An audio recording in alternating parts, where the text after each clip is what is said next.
a minute.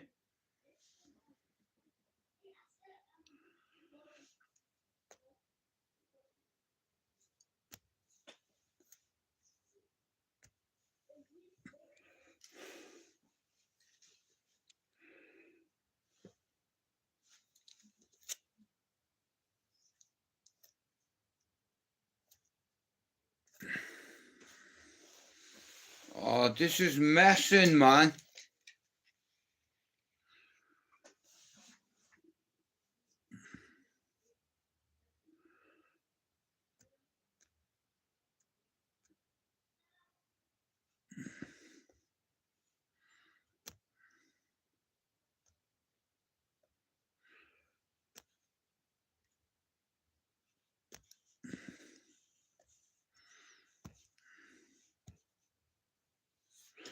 Oh, leave it out, man. This is taking the fucking piss, bro.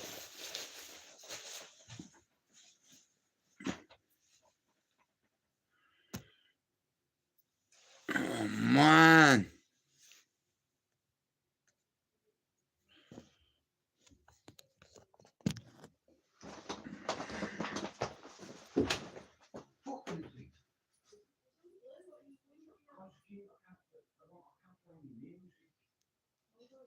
Fucking thing. Just put the radio on. He's gone to sleep and wants to start a car. Oh, right. She'll knock onto you if someone's at the door, right? And the money's there on that ledge, yeah. Right? I'm going to start that. Right.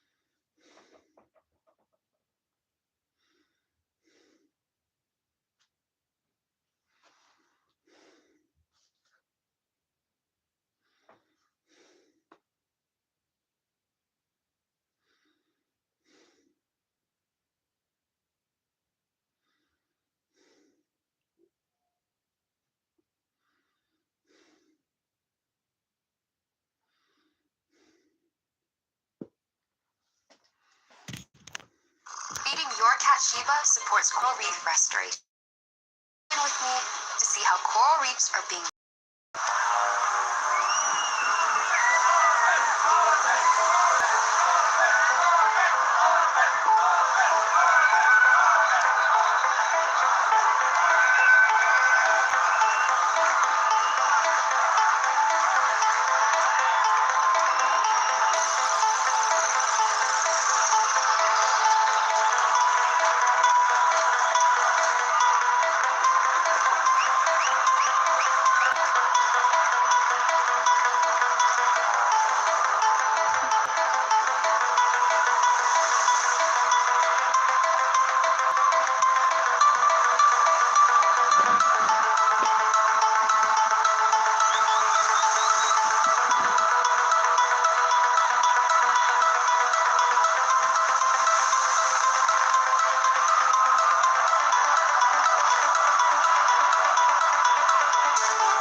Hello. Hello, Tony.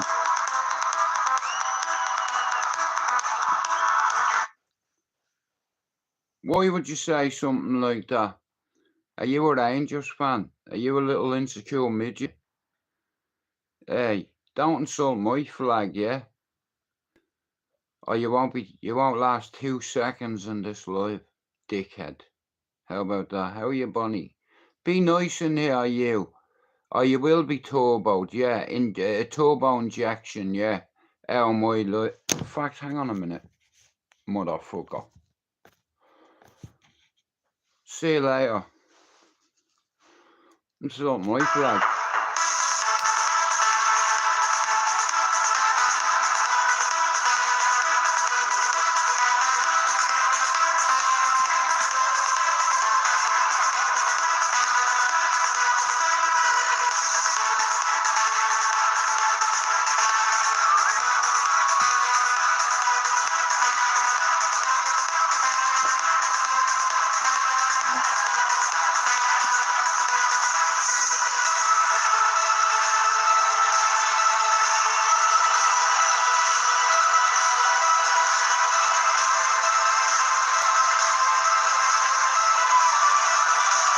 Hey, Finn, me live has just come on now and knocked off as soon as I started. The Wi-Fi is...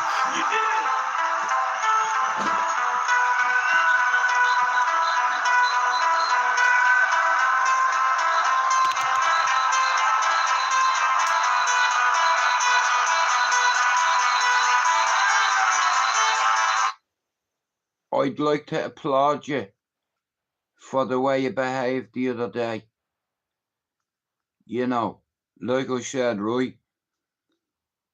You tell me all the time you're God-fearing. Now, it's taken me a long time, Finn, to forgive and to learn how to forgive. You're my pal. A certain individual was my mod who was shaking her arse in my life, flirting with 3 different people.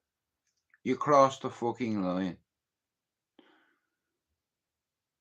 Number 2, you're my friend. You were insulted, so I wasn't gonna have that. You know, it's like, and you apologised enough times, and I knew you were like that. You had that in you, forgiveness, and when you want to admit you're in the wrong. But at the end of the day, I've defended a few women on my channel, Finn, as you know. I had to get rid of a few mods. How are you, Hoax? I had to get rid of a few mods because certain individuals were flirting with multiple people. That's repeat offending. And at the end of the day, Finn, I look at this channel like an Irish spaceship. Okay? The other day, imagine this was a spaceship. The other day, I'd have him to ring Mousie's ma, not Mousie, Emmett's ma, and say, here, Mrs. Emmett, it's Stuart. Hello. How are you, Stuart? How's me son? Squished. I beg your pardon? He was killed. He died with honour. What happened to him? Well, we were on the space station and there was an asteroid about the size of a car and it was inbound, and it's like it ended up hitting Emma and a quarter of my space station, and I had to tell Emma's mammy that he was dead. You know, like I said, Finn, I look at this as a team, like a family. And when I'm in the wrong, Finn, I'll hold my hands up, bro. And it's the only way to move forward. You know, like I'm an old man, call me a sentimental old fool if you want, but, you know, I've lived through a few experiences, but when I put this channel together, a couple of people on the YouTube community called me a rat, said that I was ran out of Ballyfermot, so I had to bring on some of Cherry Orchard's finest. I brought on Harpo O'Driscoll to say, here, Jude was never run out of here, and Jude definitely never told on anyone. Harpo come in me live, Gibbo, Yowza. You know, it's like if this was a spaceship, yeah, yourself and that other individual, we would have having to have a talk, because at the end of the day, I don't want to ring Finn's family and say, listen, your son's dead because my team weren't where they were supposed to be, and because of that, somebody got squished. How you say this, but it's like this has taken me a long time to get where I am. I'm not just talking about on YouTube, but I know an easy way to grow your channel, and the best way to grow your channel quick is to make loads of shorts, do a few StreamYards, bring people in from all around the world. And I've been around the community 7 years, and there's people on YouTube 3 times that, you know, but I didn't know anything about YouTube when I first come on the cesspit. I was way out of my depth. I bit off more than I could chew, Finn. I got suffocated, dragged into deep water and drowned by the English community, all because I was Irish. You know, how fucking sad is that? You need to get past that. My kids are British. You know, it is what it is.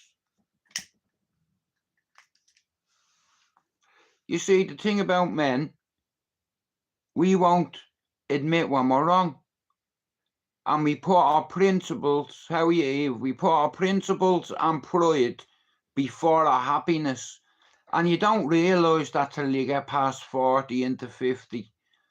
You know, it's okay when you're a young man saying, oh, I'll deal with this when I get older. But when you get older, it's much harder to deal with. It's like when I was a 4-year-old child, as you know, I lit a fire in my mother's flat.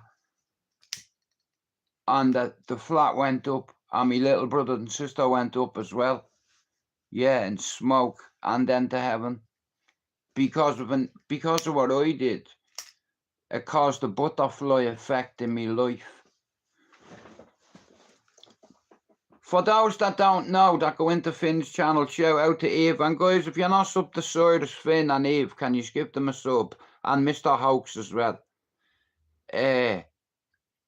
So basically, a butterfly effect is something that happens in your life, something traumatic. Like, so, I'll tell you how I dealt with it. So, I don't know how you deal with it, but I want you to just put yourself in my head for a minute. Being a 4-year-old kid, doing that under the bed, and then your brother and sister ends up dead. And all my life, I persecuted myself. Even though I was only a baby, they used to come to me on fire. Me little brother calling me name, saying, Jude, open the door. And every time I try to open the door, it's like backdraft. I get blown onto the balcony. You know, but that day God tested me. I can't understand why. Listen, if God wants to take you, he takes you. I've no problem with that, you know, but the fact that I was the one that lit the match, and then every anniversary or birthday, my ma'd be in tatters. She was an emotional wreck. She was a coping schizophrenic, my mother. And because of the fire, at 8 years old,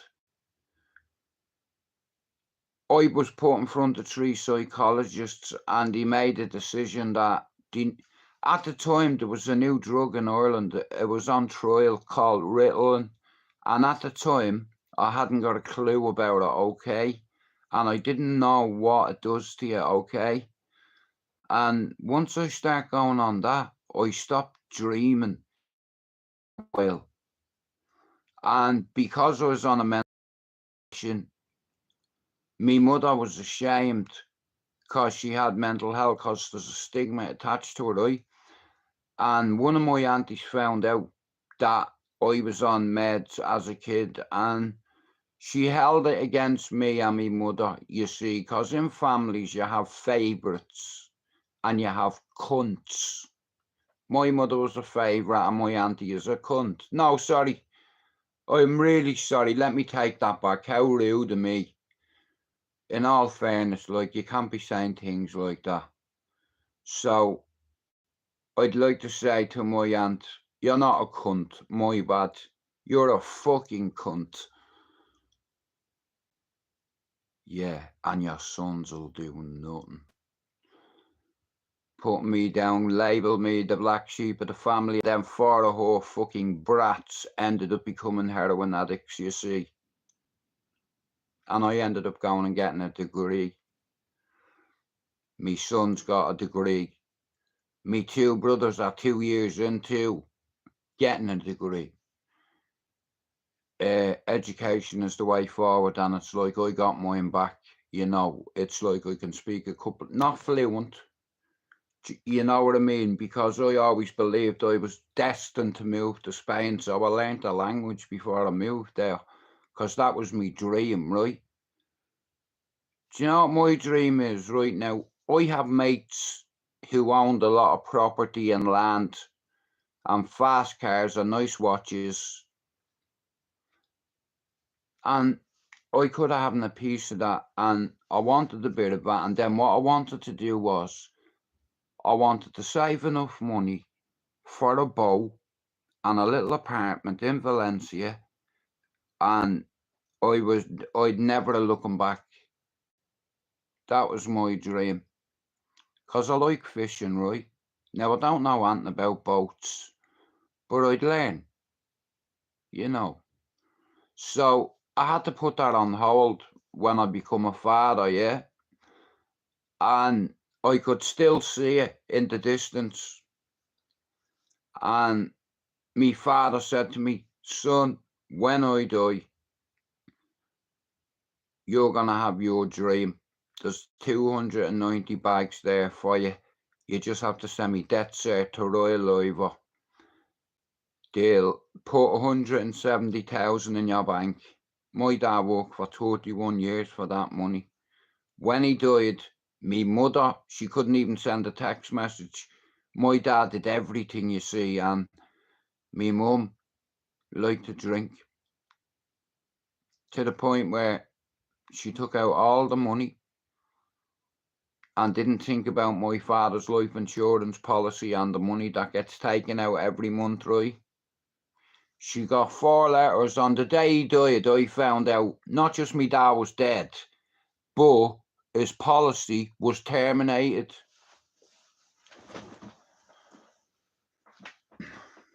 And then he used to come to me in my dreams saying, I'm ashamed of you. You're meant to be the head of this family and you let this happen. So I tried to end my life twice. Now, in all fairness, there's another story attached to that. Because at the time, look, I won't go into it, but long story short, hostile dog alcohol nearly ended my life. Finn, did I tell you I got to walk my dog? I never thought I'd get that one back. But, nah, look at, I think I've seen a few things in my life, and it's like, I think if you can educate people, like for instance, I start going to James's Hospital in Dublin from 5 years old. At 8 years old, they diagnosed me. They didn't know what was wrong with me, so they put PTSD on me, right? Because I remember the fire, right? Like it was yesterday. Any soldier will tell you, right? When you have post-traumatic stress disorder, you see things on videos, you dream about stuff. And as a kid, I want to tell you this. Imagine this for trauma.